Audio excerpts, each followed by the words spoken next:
Welcome, everybody. Yeah, Thank you again so much for facilitating these sessions. It's just incredibly valuable, and we know how busy you are and how much this extra time actually means in the grand scheme of things. So just an enormous gratitude for that. yeah, it's a pleasure to do it, and it's part of my learning also. So yeah, it's I've been really lucky to work with Michael. Michael and I worked like earlier in the week. I thought that was just so great. Like the whole session, and I even after our session was over, I went back and I was thinking about everything we talked about, and I continued to work on like some other images, Mhm. and I thought that was just a privilege to work with you, and I thought we did some really great stuff. Yeah, man, I definitely appreciate it. Learned a lot. I didn't know too much about it, but know a little bit more than I did. Yeah, but thank you, Dr. Ruda. It's like I said, it's I'm just happy to part of teaching, you know what I mean? It's part of like love of education. It's like working with other people and developing community around issues of shared concern and stuff. But yeah, um, Great. Well, welcome and thank you both for making it tonight. And I think we should just maybe dive in, maybe set the stage. And I don't know what you've done in the last nights or 2 nights ago. it was last night. It was last night. Yeah. Um, I don't know if you want to kick off in a certain way, but I would just sort of hand it over to you to do what you Okay. do best. Yeah. Okay. Thanks, Dr. Ruda. Um, so I'll start by talking about what some things I had in mind to do, which was like in a lot of the activity that I do in my life, like I always try to think through like sort of just below the surface of the things that I do. Like I try to like center the idea and focus on developing like a critical consciousness about what I'm doing. And I think about, okay, in what ways will this sort of can it um, enhance culture or develop deeper community or improve people's lives, just something to that effect. So I think it's important with using AI because I think the pros of using AI are great. And they're like immediately obvious when you start playing with it. You're like, wow, look at all these images that are generated. But I think it's worth some time to look critically at sort of the whole picture, like a sort of holistic view of what AI is doing.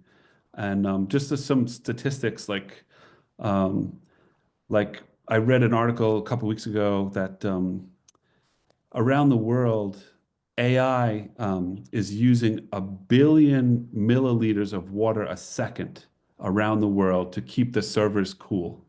That's an enormous quantity.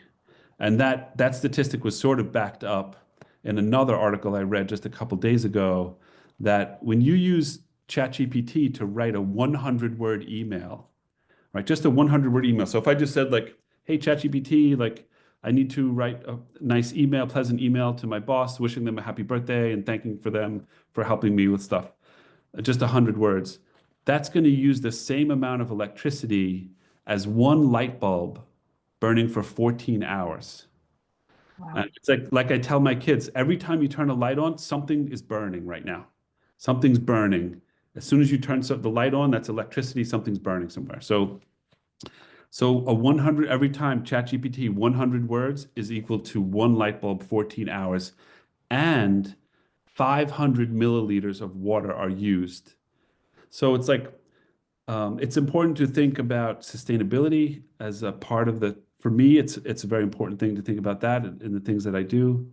And just to develop a conscious awareness about, yeah, this is a fascinating technology that's going to be transformative for human culture and human skills and abilities. And so it's important to bear that in mind when we use it. I think it's important dimension to understanding what it does.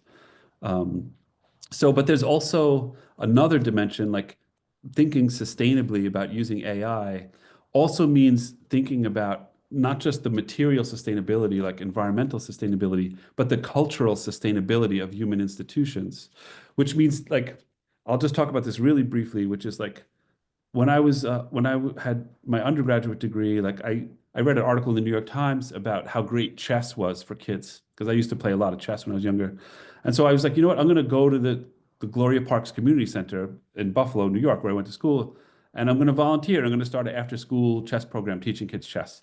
I never did anything like that before, but I started doing it. And I was like, wow, teaching is great. Like you get to just to see the kids like more and more students coming, learning, having fun. I was like, wow, this is really great, you know? And then when I got into graduate school to study architecture, I became the graduate teaching assistant for the structural analysis course sequence. And again, I was working with just a great professor, and it was so rewarding. So that process of being a graduate teaching assistant is why it helped me to see the beauty of education as an endeavor in life. And I thought, oh, this is something I could see myself doing for the rest of my life. It's so great. And so a lot of colleges now, universities are replacing graduate teaching assistants with AI assistants.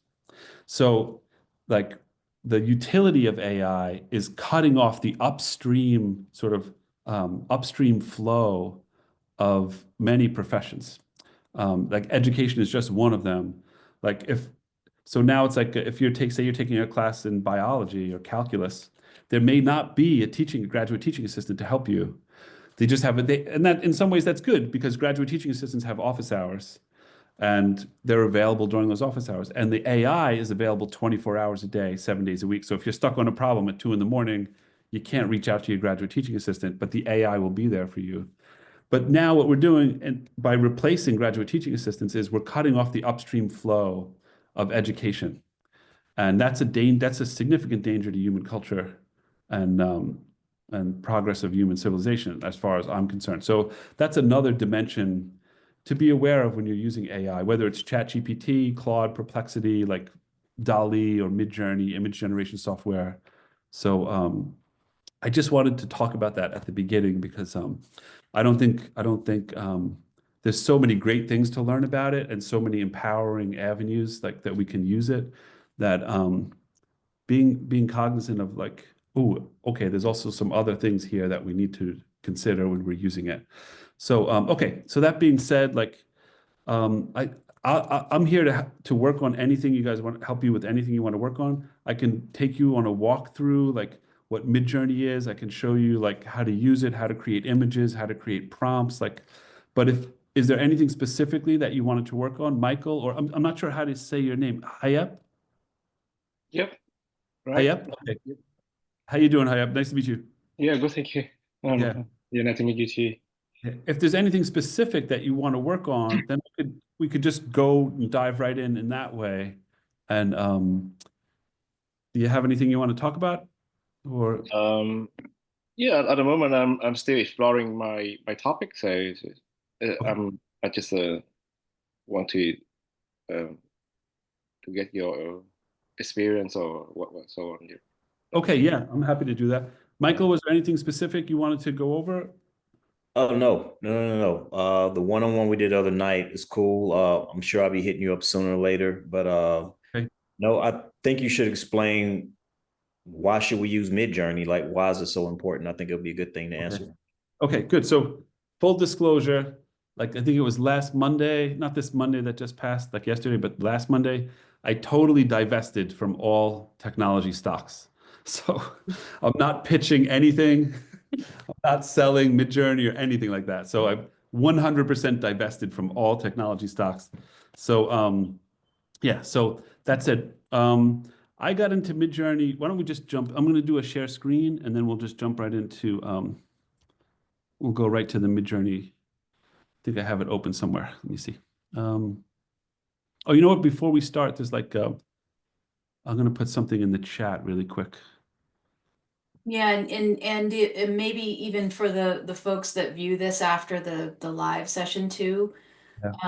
I think it'll be good because we'll have folks that are brand new to Midjourney.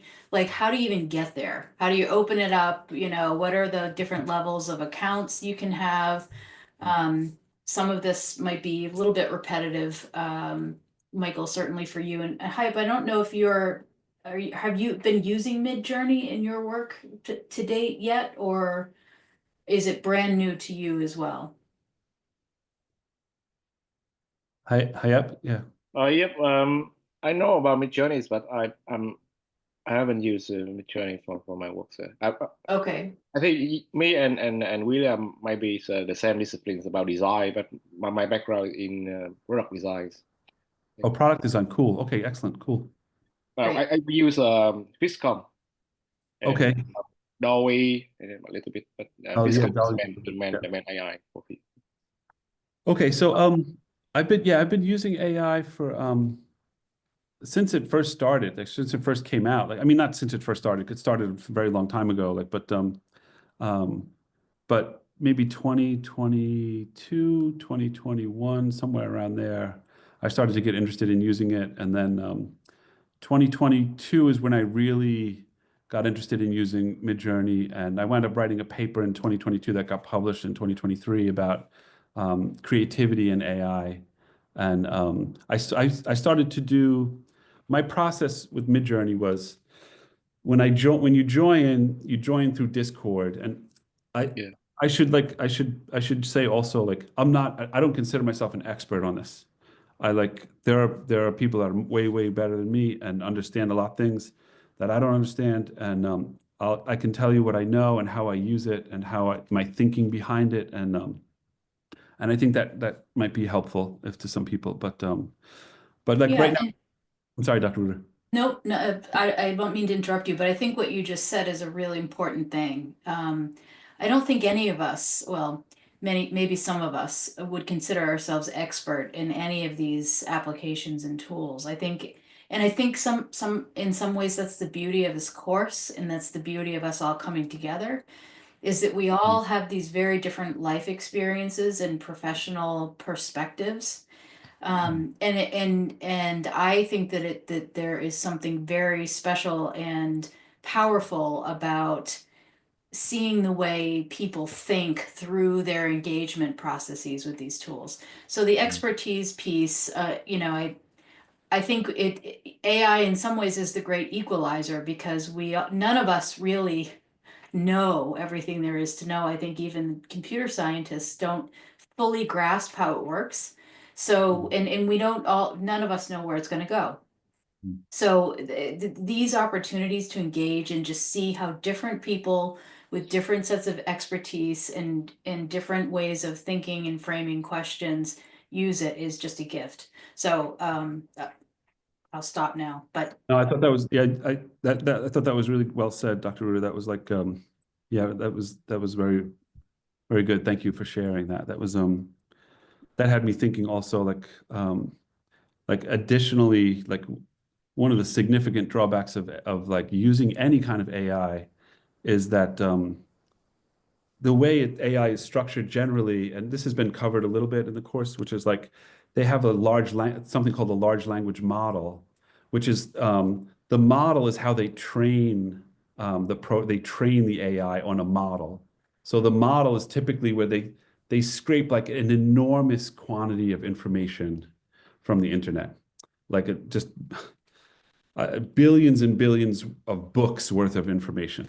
And they build the language models off of that. They build image models, and they're scraping everything. They're scraping published work, copyrighted work, poems, videos, images, um, writing, Facebook posts.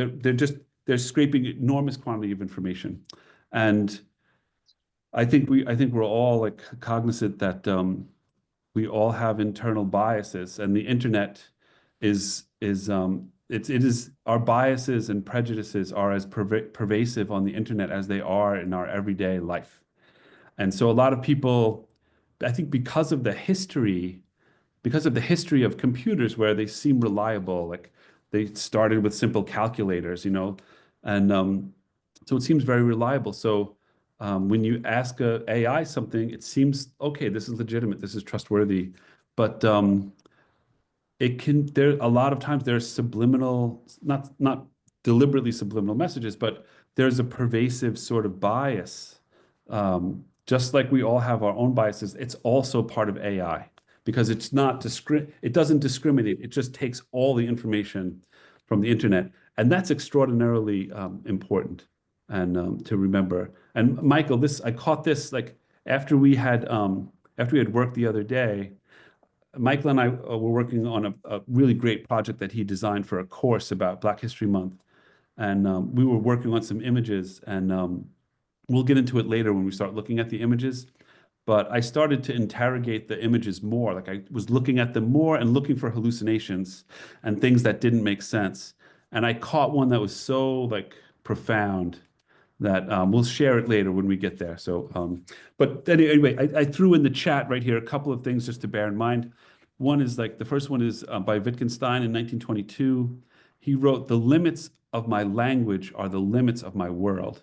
And when you're crafting prompts, like so with AI, basically like when we've been using Perplexity or Claude or ChatGPT, you write a prompt, you ask it something, and the structure of the prompt can really impact, like the words you use in your prompt and the structure of the prompt can really impact the result that you get back.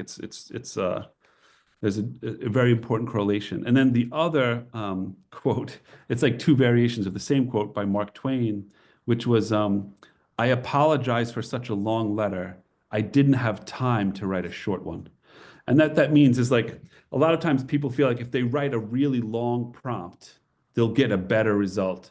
And that's not the case. I think if you write a short, concise prompt with words that are really carefully considered, in my experience, I've gotten much better results than that. And I think those two quotes, I think in the back of their mind, like maybe we'll just bear that in mind as we go forward.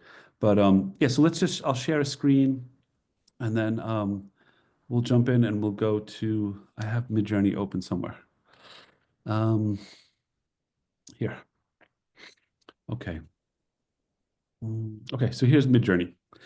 There's a couple different screens to use. This is the Discord. So Discord. So Dr. Ruda, I created my account here so long ago, but let's just open up we'll go to discord.com.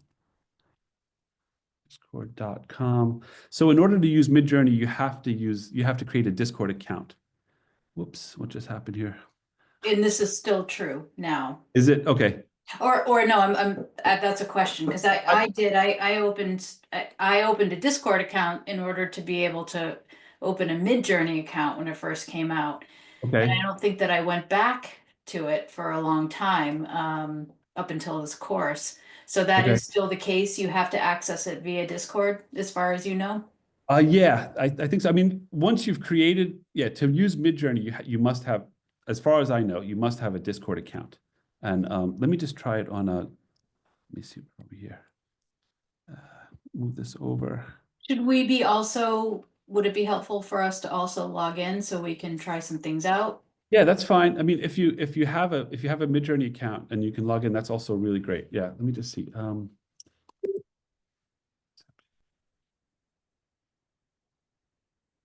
see here. Yes, go to Discord, group chat. Oh, that's fun. So I only use Discord for Midjourney. So it's been a while since I went to the website. I know for a while Midjourney stopped accepting new accounts because the servers were getting slowed down because so many people were starting to use it. They shut down new accounts. So I don't think that's the case anymore, but I could be wrong. For some reason, my Discord is not opening. Let me try it over here.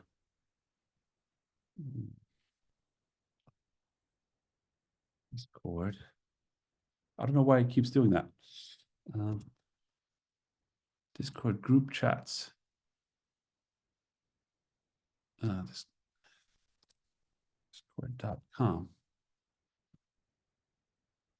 All right, for some reason, I'm not able to get to the Discord page. It keeps sending me this unknown file. Maybe because I'm already logged into Discord. That could be why. Okay, so maybe for now, we'll just say like in order to be able to use Midjourney, you have to create an account in Discord. Yeah. And a convenient video. I think when I first did it, I went to YouTube and I just looked up like How to how, do it. yeah, Yeah. how to do it. And I just followed those steps, just like how to um, create a Discord account. And I just followed it step by step. I don't know why my computer's Yeah. really slow. If you William, look, I have a question. yeah, Can't you get an account with G with your Gmail account as well? that's a good question. I'm not sure. Because I think when I hold on, it's the wrong mid journey. Okay, Sorry about that. that's I okay. stand corrected. Go next. Go ahead. Okay. Yeah, so yeah, how to create a Discord. That's what I did when I first, whatever, I forget, few years ago when I first started doing it. I just went online and started playing with it. And so you go to Discord, create a Midjourney, create a Discord account, and then you'll be able to use Midjourney. So when you get on Midjourney, one of the things I liked to do was discover Midjourney servers. Let me see. They have rooms when you first go on, right? So this is I think this is the first page you see. Welcome. This is the first page you see when you get to Midjourney. So welcome to Midjourney. It tells you how to start, right? Get your Midjourney membership. It takes you step by step with everything you have to do. And the reason it'll tell you exactly step to step, step by step what to do. But another reason I wanted to show you this page was if you go over to the side over here, there are all these rooms, like newbie rooms. So a newbie is like if you first join Midjourney, these are the sort of open rooms where you can go and just see what everyone's prompting, see all the images people are creating. And this is where I worked for years, like a couple of years I worked in the newbie rooms. And I started keeping like, I think I have a file somewhere. That's somewhere I have a really big file. It's a Microsoft Word file that I keep open, where when I started to look at the newbie rooms, let's just go to one. I would usually pick one with the fewest users because I felt like the processing speed was better, but we'll go to the newbie 42 room. So I think that means there's 42 people in this room. And these are some of the things that people are prompting right now, and you can scroll up and look at the history. So basically you can scroll up and see what people had been prompting earlier in the day, and then scroll down and see what the more current prompts are. So this is a bitmap printing style, a female and male face who see flowers in their eyes. And then it says chaos 100, profile, stylized 1,000. Those are other settings that we can play with. But the prompt is basically what they're writing is here. That's basically the prompt that they're writing. This person seems to know like what they're doing. Let me scroll up and see if we can find someone that's like doing something that's a little, yeah, so this is a little better. So this is create a minimalist vintage poster featuring an abstract modern design of large, bold flowers. The flowers should have simple organic shapes with soft pink petals and dark green centers, arranged in a dense repeating pattern. The background should be a soft, pale mint or sage green color in contrast to the petals and centers. The design should be flat and 2D with no shading. So you can see this is a very detailed prompt. Like this person seems to be have a vision in their mind for exactly what they want, and they're crafting these words carefully to get the result that they want. And so at first, and this is someone, I don't even know who this user is. I'm not sure who this user is. But so when you write a prompt like that, you'll get 4 images. So we should maybe pick images that are a little different. Yeah, this is better. So you get 4 images. The images are numbered from the top left is number 1, the top right is number 2, the lower left is number 3, and the lower right is number 4. And below that, you see like U1, U2, U3, U4. The U stands for upscale. So even though this is someone else's prompt, I can still upscale their images. I can still like sort of I can copy their prompt and I can like upscale them and create variations of them because we're in a public room. It's like a newbie room. So since I've been using it for a few years, now when I work on it, I work in a private room, so no one else sees my prompts. And but this is how I learned. I had a Microsoft Word document, and I would look at what everyone was doing. And when I saw a prompt or an image that I was like, "Wow, this is great. This is what I want to create something like this." I would copy their prompt, paste it in my Microsoft Word document, And I've been doing that for years. So I have a really long log of all these prompts. And that's how I started to learn about the importance of like crafting a good prompt, choosing good words. And then I started to read more and more about AI. And I started to think about there's sort of more detailed stuff we can talk about later, but I really thought about how important it is to choose like really carefully your words. So the U means upscale. So upscale will give you like a enhanced version of that. So let's pick. I like three. 1, 2, 3, 4. So let's go. Let's do upscale of 3, right? And then let's do variations of 3. So V means variations. So if you like one in particular, you'll click upscale 3 or whatever one you like according to the number system, 1, 2, 3, 4. And then these, when you click them, you can scroll all the way to the bottom, and the new images that you just clicked will be generated at the bottom. Let's see. See, here it is now. It's making. So this is the upscaled version that I just clicked. You see, you get a bigger picture, right? You get a bigger version of it, more detailed version. And now there's kind of new buttons underneath, right? Let me just see what it says here. Oh, hold on, I got a message. I want to close this. Okay. You see So, I'm sorry, go ahead, Dr. no, that's okay. Just a question. So upscale literally means they just make the picture bigger. It I doesn't think, change the design at all? no, not that I know. I don't think so. I don't think it does. It just takes that one version and makes it bigger. And then Got it. you can click on it and it will open it in an even bigger one. And then you can click on it again and it'll open that picture in a browser. Mm-hmm. Let's say you really liked this picture, right? What I could do is I could go to the sort of hyperlink that it creates in the browser, and I can copy that link. And now that I have it copied, I can go back to Midjourney, and I have that image. So if I wanted to use this image in a new prompt, I could go down to where I would create a prompt at the bottom. Mm-hmm. To create a prompt, you would hit like backslash and then imagine, and then I would copy and paste that image that oh no, I'm sorry, I'm doing this. I made a mistake, sorry. So what I want to do now is, I think you can do it this way, but there's a better way to do it. So let me just do it that way. It's not going to work, I don't think. But so you want to hit this plus button right here. I see. Plus, wait, am I doing this wrong? I am doing it wrong. Sorry. So backslash, imagine, paste the image, and then you can write like we can write whatever we want with images of blue grass and flowers.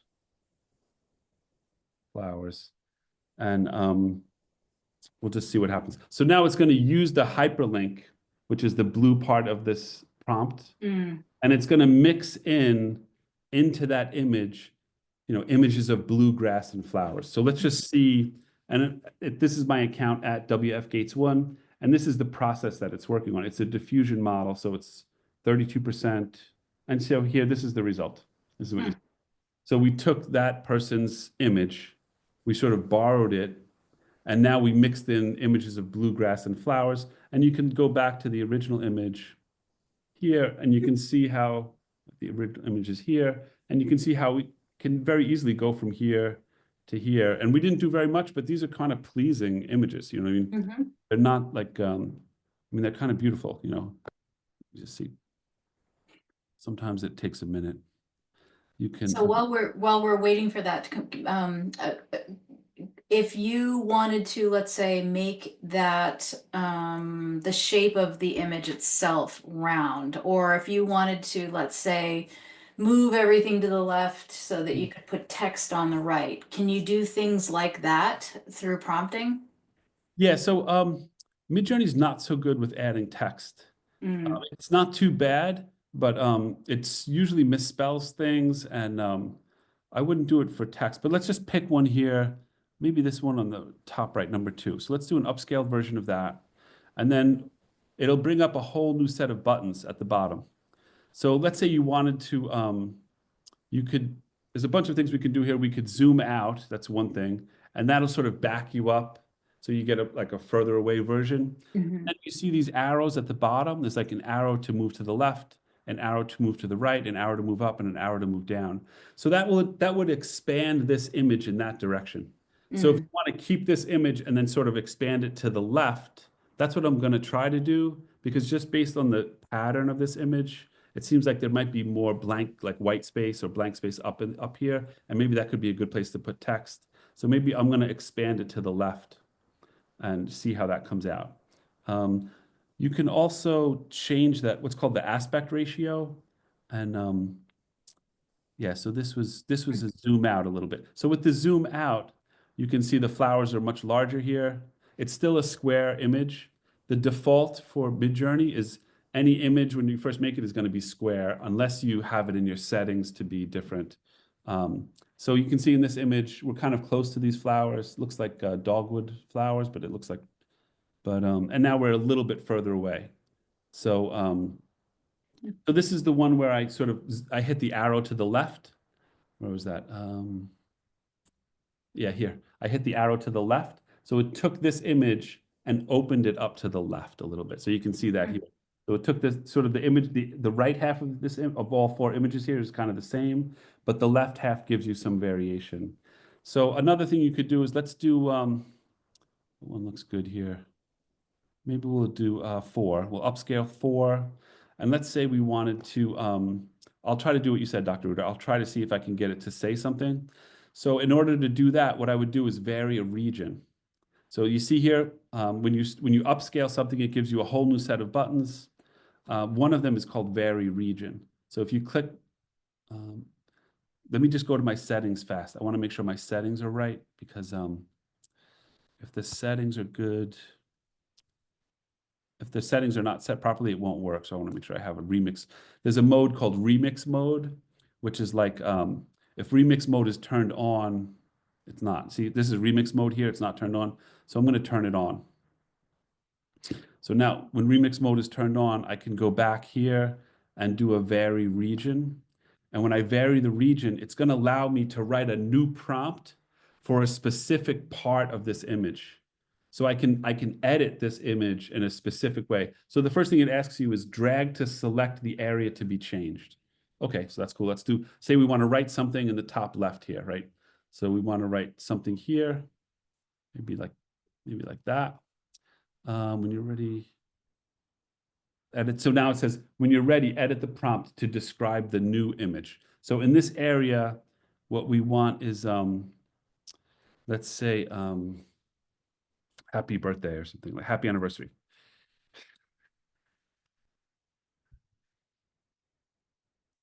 I'm not a good speller, so please forgive me. Let's see what happens. I don't know. I can't predict if this is going to work or not, but we'll give it a shot. So it should be working. It's waiting to start right now. It started to work.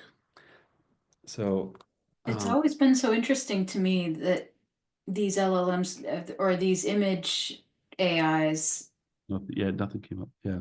don't handle text well, especially when you specify what the text should read. I never understood that.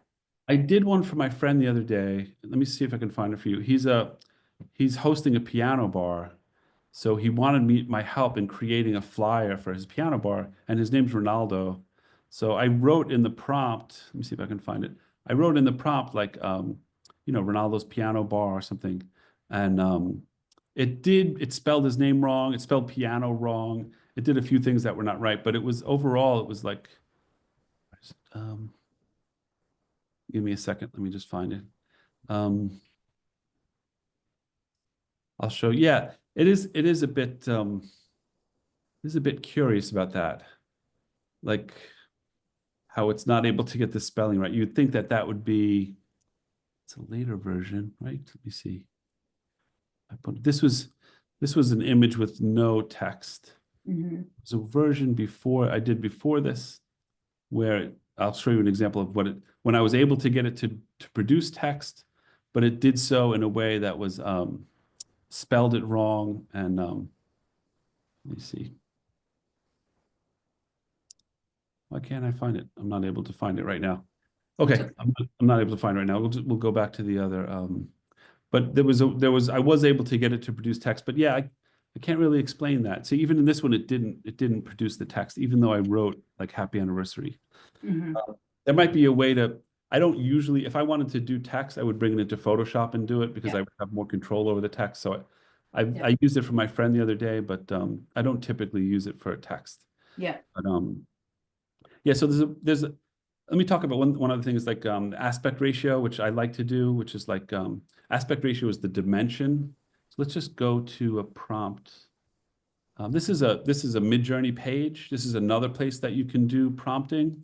So it's the same thing up here, like what you imagine. So you can continue to like do prompting from this page. I don't typically do it from this page, but these are some of the images that Michael and I worked on last week. We were working on his project, and I thought we were doing a really great job coming up with like Michael focused on the Wilmington massacre in Wilmington, North Carolina, and I was not, I had heard of it before, but Michael knew about it, and so we tried to create some prompts that were like the prompt was I knew at the time that the sort of the technology, the photographic technology was like these vintage like glass plate photographs. So I wrote like vintage sepia glass plate photograph, cinematic shot, ultra wide angle shot. I put cinematic shot that twice. That's just my mistake. Documentary style. So it would show like an action shot, dynamic shot. So it's sort of a dynamic angle. Post reconstruction. That was Michael thought to put that in. That was great. And then Williamton massacre. So I'm going to copy this prompt. Is that okay, Michael? And we'll just play with it a little bit just for the class. Okay, cool. So I use this Midjourney site to organize my images. It's very easy just to scroll through and them and look at them. But this is Michael and I think we sat for I think an hour and 10 minutes, and we made like 250 images in an hour.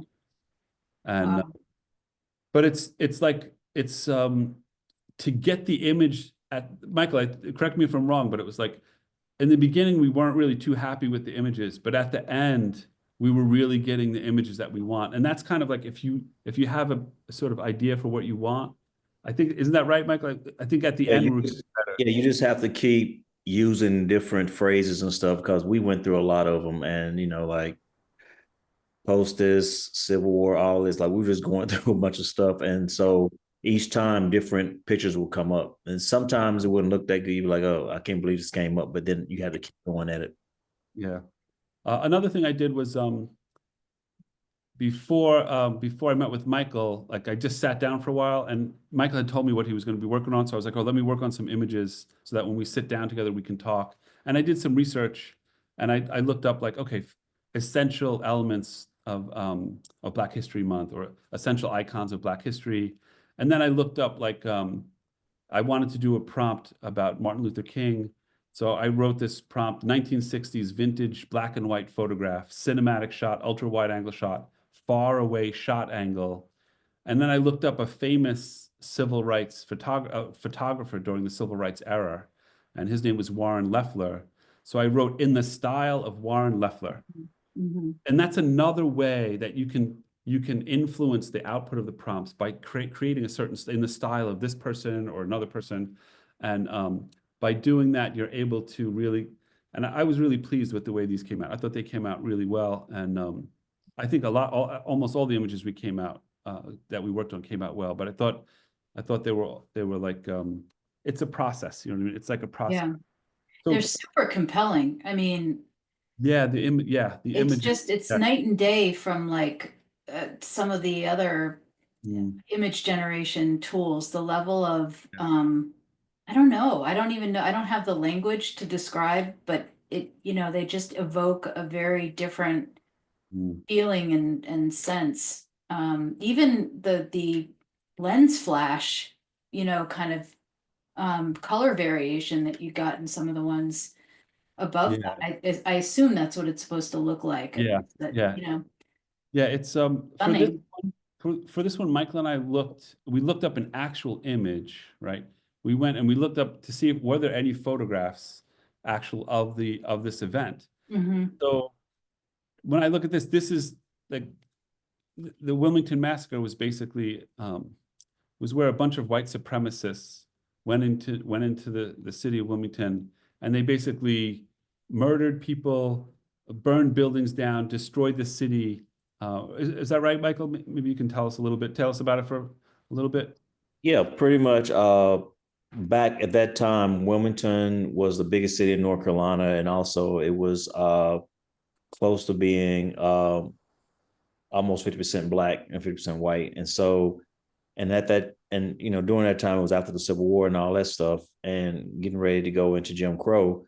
There were a lot of black politicians there, running the towns and so forth, and white people didn't like it, and then the Democrats. That's when the Ku Klux Klan came in and all this stuff. So, and then of course there were lies told, which later started off the massacre. Mm.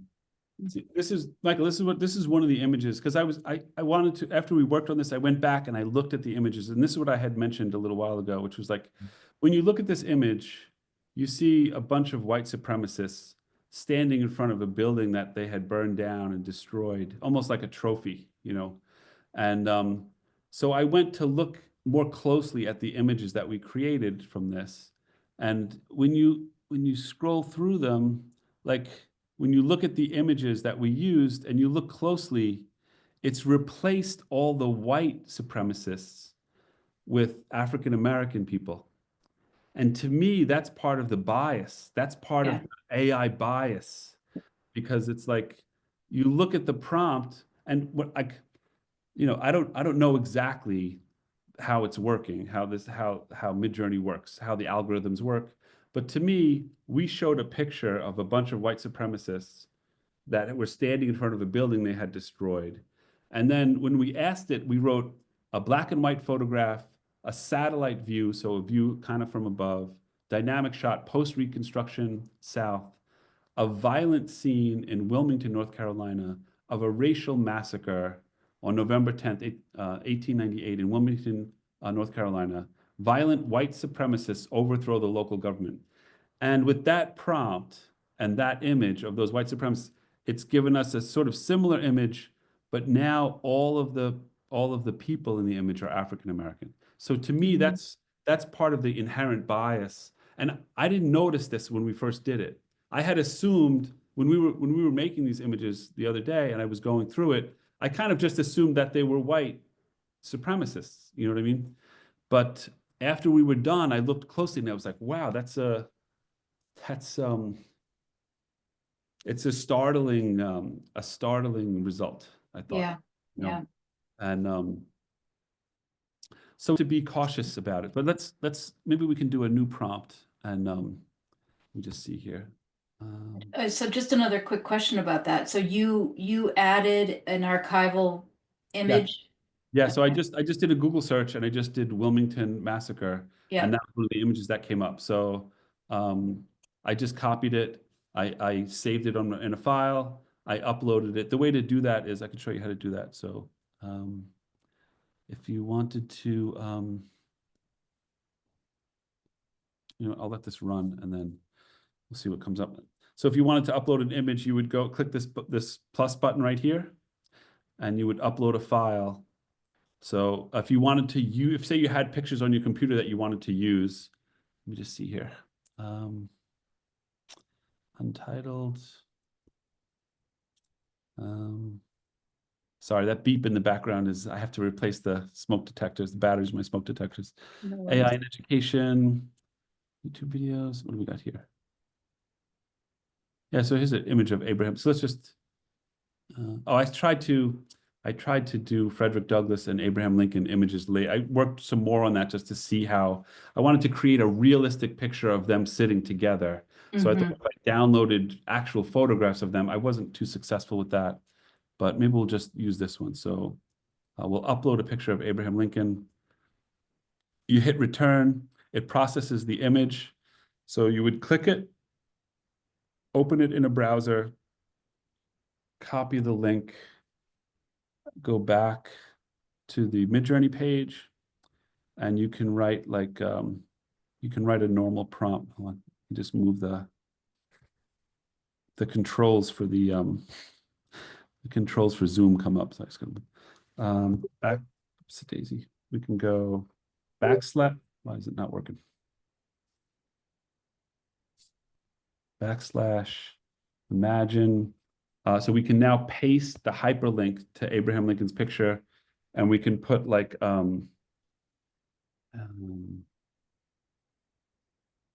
Abraham Lincoln signing a document in a large room, sepia glass plate photograph, can add surrounded by many people. And then one thing we have to add, because we added an image, there's settings that you can use where you can sort of, it's called the image weight. And we can go over some of this. There's like ways you can play with the prompt to give it more variation or more control or more chaos or more quality. And that starts with you do dash dash. And if you want to use image weight, you would write IW. And image weight, I think when I first started using Midjourney, there's a range that you can put, and that goes from 0 to 2. But someone told me recently that it goes 0 to 3 now, but I'm not sure if it goes to 0 to 3. I haven't confirmed that yet. So so right now we're going to give Discord, or we're going to give Midjourney two things. We're giving the picture of Abraham Lincoln, and we're giving them this prompt, like Abraham Lincoln signing a document in a large room surrounded by many people, sepia glass plate photograph. So we're giving them these two things. And so if we don't tell Discord or Midjourney how much weight to place on the image compared to the prompt, it goes down the middle. I think it gives it a 1 or a 0.5 or something. So if we want to weigh the image more, we would use like a number 2. So we'll play with it a little bit. We'll put 2, and then we'll run it. And then we'll do the same prompt, and we'll run it with like 0.25 image weight, which is much lower. And then we'll see how it goes. We'll see what comes up. And it's like, it's kind of like you got to just keep playing with it. Yeah. Like this is a prompt that we started with, but I can reorganize that prompt a little bit. I can look up like a famous Civil War photographer that photographed Abraham Lincoln. Let's do that.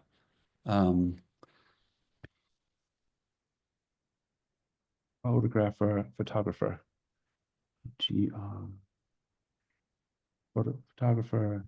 that took Abraham. Sorry about my spelling and typing.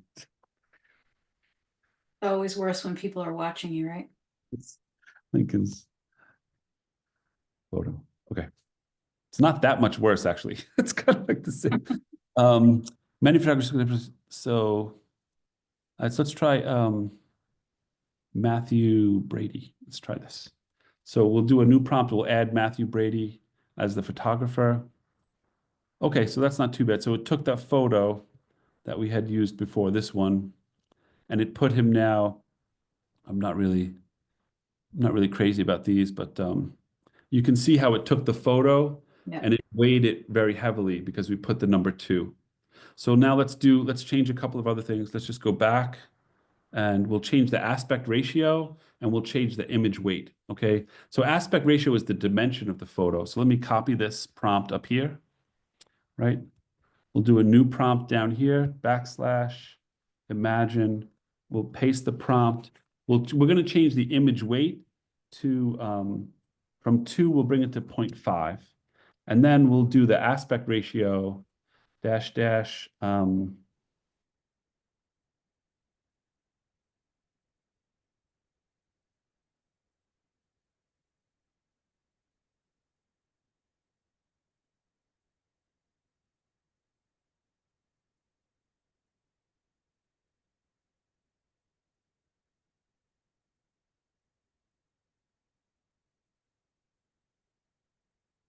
Uh-oh.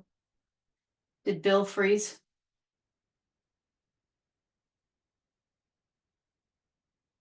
He's either concentrating really, really hard or he's frozen. I think he's frozen.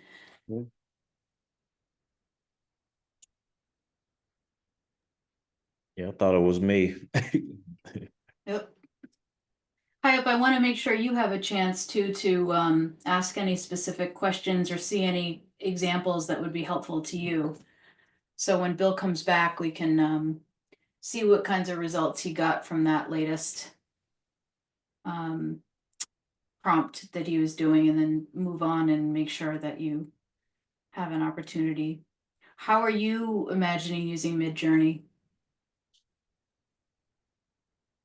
Um, yeah, I think that's a good tool for designer and students, and um, especially for my background, product designs. My student this year, not last year, now more and more using AI for their Mhm. uh, the first day of assignment, brainstorming or ideation. But raised me the concern about Hey everybody, sorry, my internet just cut out. That doesn't usually happen, but No worries, no worries. should I continue? Yeah, I was just while we were waiting for you to come back on, I was just wanting to get a sense of how Hayek was seeing yeah, this tool as being helpful to him, to his faculty, to the students. yeah, And we want to see how that last prompt turned out. But Yeah, after that, would love to, I mean, if there's anything in particular, Hype, you'd like to see yeah, Bill that's great. do, if yeah. that's okay with you, Bill. Yeah, absolutely, absolutely. I'm here to help whoever wants to go over whatever you want to go over. Yeah, let's take a look how it came out, and then where did it go? Um, just go to Journey. Um, where's my page? Yeah, so these are how those images came. Maybe the last one didn't come up, I don't think, because history, Zoom, Discord. Let me see. I think I lost the last ones. Oh, here we go. These came up. Um, we lost the last prompt. So maybe we could just pause it for now, and then we can come back to the questions, and then maybe afterwards we can do some more prompts. We're not seeing your screen. Oh, sorry. I'm No, sorry. that's okay. Uh, is that better? Yep, Yeah, so we got got it. these 4 images, but I mean, I'll throw a prompt in, and then we can talk a little bit and come back maybe. Backslash, imagine, prompt. I'll change the image weight to 0.5, and then I'll change the aspect ratio to 16 to 9, and I'll put I'll put that person in. What was his name? In the style Matthew of Brady, I think. Matthew Brady. Yeah, in the style of Matthew Brady. Yeah. Okay. Photograph in style of Matthew Brady, and then we'll see what happens. But I can come off share and we can talk for a while and come back and look. Unless Hype, there's something you want to have Bill test out that you would like to see how it could be helpful in a product design kind of scenario. Oh, we lost Michael. Oh. I don't know, maybe he had to hop off. I have some examples of that. Like Yeah. like using product design and stuff. I can show you some work I've done in the past that where people have, let me see if I can find it down here somewhere. Oh.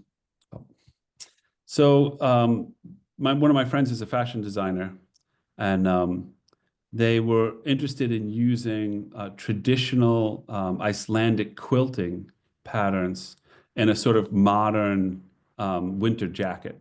So they went to a bunch of museums and took pictures of actual like the quilting patterns in the museum, and um, and then they showed me the pictures. I uploaded them, and then we made some new jackets, and I'll find them in a second, and then I'll show you how that came out. That's a lot of fun. But we can also do a product exploration, Hayap, if you're interested. Like, what kind of products do you work on? Yeah, the fashion design is okay. Yeah. Furnitures and maybe Yeah, furniture's great. Like the furniture design, like tables and chairs and stuff. table chairs. Yeah. Yeah, okay, why don't we do that? And then let me, I don't know why my computer's sort of misbehaving. So let's try that. Let's go to /imagine. Let's do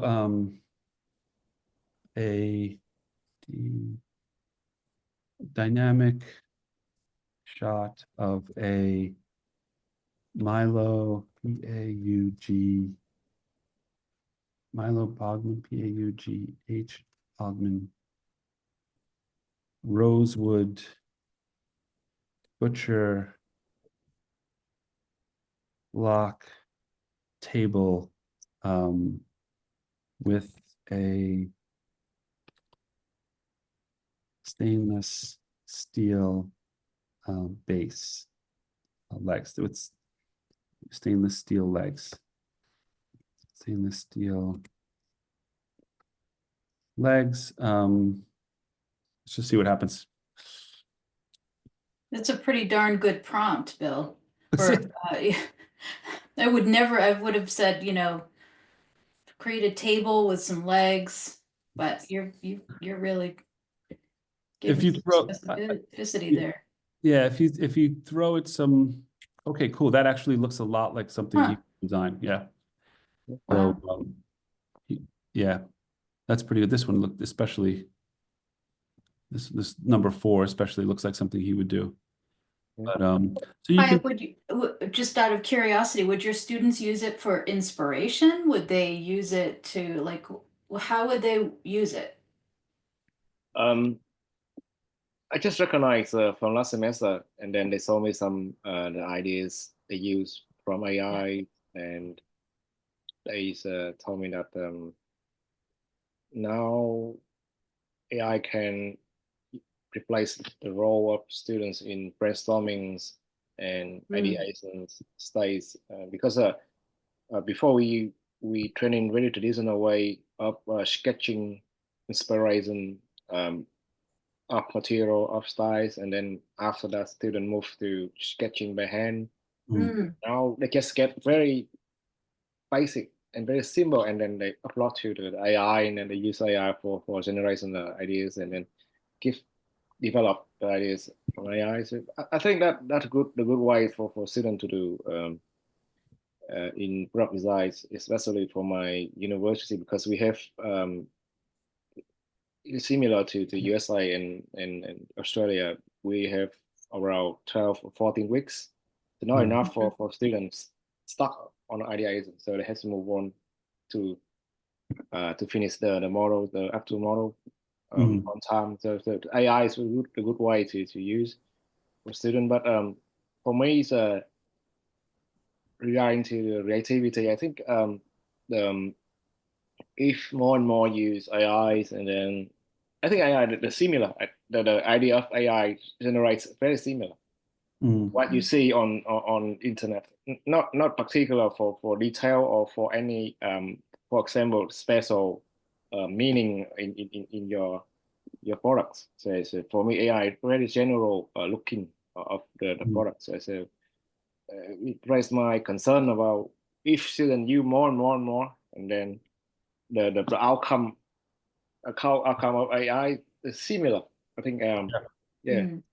Can I show you a quick article I was looking at like earlier today Yeah. that really talks about this, which is like, let me find it really quick. Oh wait, it's here. Here. So this is an example of kind of exactly what you're talking about. So this is an example of real, like handwritten digits that an AI, like large language model, was trained on. So this is a sample of a part of a data set of 60,000 handwritten digits, right? So the AI, when we trained the AI to mimic those digits, its output looked like this, a little sloppy, right? A little bit less clear, a little more blurry, right? Mhm. So, because you're training the AI on a sample set of 60,000 digits. That was after, an initial sort of a couple of generations of training the AI. So after I think this is a new set was made by an AI trained on the previous AI's digits. So now they're sort of degrading, the image quality is degrading a little bit. And now this is after 20 generations. Wow. And then this is after 30 generations. So I think that ties in a little bit to what you're talking about, which is like AI that is learning from AI is it's called, there's a term for that. It's called the AI model collapse. An AI model collapse is when succeeding generations of AI are trained on preceding generations of AI. It leads to sort of this kind of collapse where it's no longer useful. So one of the ways that I've evolved to think about that is to try to like, and this is where thinking about words, like thinking about how the words we use can really craft images that are sort of better. So my thinking is like the rarer words that you use. So what I've gone in and I've done, I've asked AI, where is it? Here, AI in education. I've asked it like, this was ChatGPT. I said, here's a list of 50 rare words. I asked it, come up with 50 rare words used. ChatGPT gave me like technical scientific terms, like metaphorical poetic descriptions, architectural design specific terms. Then I asked Perplexity to do the same thing. And I'm asking it for rare words because let me see if I can find it. Hold on a second. Um, point. Oh, that's not right. There we go. I did a sort of analysis of a lot of prompts, and I looked at the sort of common words that are used. I think this is, yeah, the common words that are used to describe light, like qualities of light. And so this is a slideshow I gave. This is a famous painting by Vermeer. So there's another famous painting by Vermeer. So then I put in like prompt, a Danish violin maker's workshop, minimalist interior with a feeling of apricity. Apricity is a personal favorite word of mine, because it's a very rare word and it means the feeling of sunlight in the winter. So Mhm. now the AI model has to look, right, in its large language model for a very rarely used word and what images are associated with that word.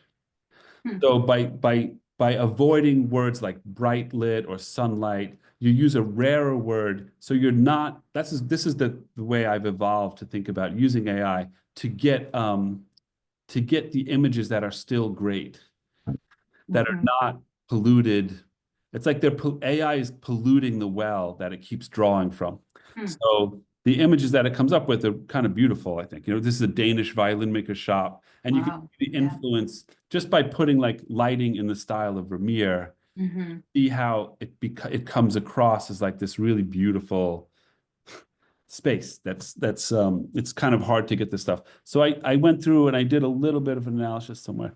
So this AI model collapse that you're talking about, Hayat, have you ever seen this drawing? I think it's an ancient Egyptian drawing of a snake that's eating its own tail. This is called AI model collapse. And this is a slide I made up where it looks at like in 2023, 10% of the internet content is AI generated, right? First of all, that's an enormous quantity of information. Hmm. 10% of the internet content in 2023, that was a year and a half ago, or a year and a few months ago. By next year, 90% of the internet content will be AI created. So Hmm. that's what I mean about polluting the well. And that's the danger of like large language models that are scraping the internet today is they're scraping an enormous, maybe today the internet content is 50% AI generated. And that's why a lot of the sort of inherent bias in the images that Michael and I generated, it's sort of polluting this. All of this AI model collapse leads to a theory called the dead internet theory, where the internet as a sort of extremely valuable resource for like development of human communication, expanded cultural institutions, like dissolving the false distinctions that divide people. Like it's an extremely valuable source, the internet. And polluting it in this way is leading to something that's known as the dead internet theory, which I think would be a real tragedy. But I created this, and thinking about words also, like across civilizations, the way language has developed, and the source for this was Radiolab, May 21st, 2012, Why is the Sky Blue?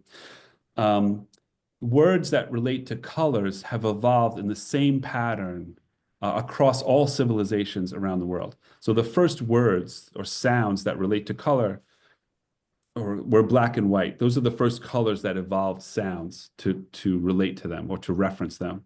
The next is, in every civilization, it's always red. The next is always yellow, and then I think there's green. And the last color to actually have a sound that references it is blue. And that's very recent. Like in Homer, like the Iliad, there was no use of the word blue, which is quite startling because when you think about it today, well, the sky is blue, the ocean is blue, but the researchers that did this research speculated that it was not tangible. It was an intangible color. Like you could grab red clay, you could grab a yellow flower, like light and dark are sort of everywhere, so it's like, but blue is very rare in nature. So even though it was pervasive in their environment, it was not tangible and very difficult to make. So it's almost like even during the time of like Homer, like they had no word for it. They called the ocean wine dark. That was the color that they used to describe the ocean, which is like, it's just a bit startling, So that's why I started to think about like different words. So I looked at the commonality of different words, like very common words to describe light. And I use this sort of standard distribution bell curve where you're looking at like bright, dim, natural, soft. And then, that would constitute like the middle 2/3, I guess, would constitute like the overwhelming majority of prompts are going to use these common words, daylight, fluorescent, incandescent. But if you can find rare words, and this is where like expanded domain-specific fluency correlates positively to expanded creative ability. So if that's what I mean about blue, like it's like another palette, a rare word that describes a human experience to light or something. It expands your creative sort of palette for thinking about architecture and design. That's my focus, is architecture and design. So when you look at words like apricity, or some of these words I can't even pronounce, like umbrosity, crepuscular, they're all very rare words. So if you put those words into prompts, you start to get like, from my perspective, it's a way to expand human creativity because you're learning new terms that describe new experiences of the human condition. So it's like that correlates, I think, to expanded creativity. And that's how I think Midjourney can be beneficial and help students by giving students the responsibility to say, you know what, use AI to help you write a prompt. Use AI, use ChatGPT to research words. That's how that process of using AI to, and I ran the same experiment with ChatGPT like 2 years ago, and half the words that it gave me were made up words. Were not even real words. I was like, what? Hopefully that's gotten a little better, but Yeah, that's better now. So I went through the ChatGPT list, and I think they're almost all right. I didn't go through all 50 words or whatever, but I went through enough of them, and I wasn't finding any mistakes. So yeah, and I did the same thing with Claude, and I did the same thing with Perplexity, and so the quality of their feedback is right when asking them for definitions of words like that. But so that's kind of my thinking about that. But That's fascinating. That's really fascinating. And it, you know, I'm thinking of when you're in, you know, elementary school and the teacher says, write a poem, but don't use words like pretty and good and nice. You Yes. know, really expand what your imagination, and so it's the same kind of thing, I think, right? The more expansive and more Mm, critical you can think and reach, you know, kind of dig deep into your vocabulary, the mm. more connection making perhaps Yeah, you're and I think, yeah, I agree absolutely. And I ran an experiment. I gave a lecture, I gave a talk, and I ran an AI workshop at the University of Liverpool, the Liverpool School of Architecture, about 2 weeks ago. And we conducted an anonymous survey afterwards that we're writing a paper on now. But one of the questions that I was able to get into the survey we asked was, if you used AI to help you write a prompt, did you find it beneficial? And so, and the overwhelming majority of students were non-native English speakers. So I noticed during the preceding days, like a lot of the students were using AI to help them write the prompts. Mm-hmm. And those prompts that they were using to use AI were resulting in what I thought, from my opinion, was like much better, like creative output from Midjourney. Mm. We're using Midjourney as the image generation software, Yeah. and we're using ChatGPT or Claude. I forget. They were using combination, but I actually have the survey results somewhere here. Let me see. So they might, for example, if I'm understanding correctly, they might use an LLM like Claude or Yeah. Perplexity or ChatGPT to help them craft a Yes. prompt Yeah. that they then brought into Midjourney. Yes. So this was the question that was in the survey. If you use ChatGPT to help you write your prompt, did you find it helpful or beneficial? Some people didn't. I did not use any form of AI to write my prompt, but some people did. I tended to find when I used Perplexity to refine my prompt for Midjourney in attempting to maximize the image generation, it provided an adverse effect. So that's a negative response. But overwhelming, yes, it was very helpful to filter my prompts and use it in a poetic way. Yes, it helped me to come up with synonyms, more concise phrasing. Yes, it was able to give me correct and articulate words, right? Overwhelming, yes, it was helpful to elaborate on semantic language that provide precise words. Somehow Mm. it did help me get to key terms of more specific words. Yes, extremely helpful. I think ChatGPT will help you learn prompts. So overwhelming, the result of Mm-hmm. the survey was that using AI, oh, where'd you guys go? Every time I like zoom out, I lose you. There you go. So using AI to help you engage AI image generation resulted overwhelmingly in a more creative output. Hmm. Uh, so that's especially for non-native English speakers, it becomes like a critical tool. And I honestly, like I was really impressed with the images that the students were generating. I was like, wow. And I've Wow. looked at I don't know how many tens of thousands of images I've created. I was really impressed by using that. So I may start playing with that also. I haven't started playing with that yet, but that seems interesting to me. But it might be worth your student, like let me high up, it might be worth like telling your students to do that. And Yeah. maybe that could be helpful, you know. Yeah. Yeah. But Thanks. yeah. Bill, this is so helpful and so fascinating. Your work is really, really interesting, and your generosity in showing us this is very, very much appreciated. Thank you, Dr. Ruda. Thank you. Yeah, so I learned a ton. I'm super excited. I'm gonna go have some dinner, and then I'm gonna play on Midjourney. All right, I awesome. have all sorts of things I want to try Don't get out, so lost. I'm So inspired. it's a rabbit hole. It's like you Yeah, go in and suddenly like 3 hours go by and you're like, what did I do? But yeah, anyway, it's a great opportunity. Thank you, Dr. Wood. I really appreciate it. It's an honor to be here. So thank you. And Yeah. hi up, it's really nice to meet you. Yeah, me too. Me too. No, Thank you. hi up. Let me know if you want to set up a session, like just you and I, and we can I can maybe work on some stuff with you, like for your class, you know. Yeah. Yeah. Just email me and maybe we can set up a Zoom Yeah. session or something like later Yeah. in the week or even like a couple weeks from now if you're Yeah. interested. So, Yeah. Yeah. okay. Happy to share my experience in Vietnamese university I'd context. love So to work with you yeah. on that. So Yeah. Yeah. thank awesome. you again. Yeah. Thank you. Thanks, Dr. Have a Ruda. great night. Take Bye-bye. care. Bye bye. Bye bye.